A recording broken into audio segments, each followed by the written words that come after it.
అవసరమైతే ఒకవేళ ఎవడన్నా తప్పు చేస్తుంటే ఆ తప్పుని కప్పిపుచ్చుదాం.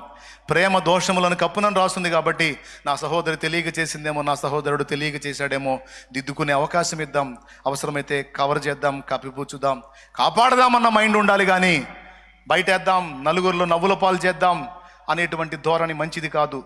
మనుషుడా జాగ్రత్త, నువ్వు ఏ కొలత కొలుస్తావో అదే కొలత నీకు తిరిగి కొలవబడిద్ది అనే మాట బైబిల్లో రాస్తుంది.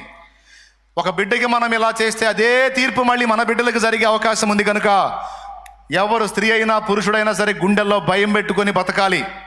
లోకులు పిల్లలు కదా అని మనం మనకిష్టం వచ్చిన తీర్పులు తీరిస్తే దేవుడు రేపు మన బిడ్డలకు కూడా అలాంటి తీర్పులు తీర్చే అవకాశం ఉందని జాగ్రత్త పడాలి. అర్థమైందా మీకు? అర్థం కాలేదా? ఇది అర్థం కాకపోవటానికి అంత పెద్ద బైబిల్లోని మరణం ఏం కాదులే. ఇది ఎందుకు అర్థం కాదు? సూపర్గా అర్థమైంది.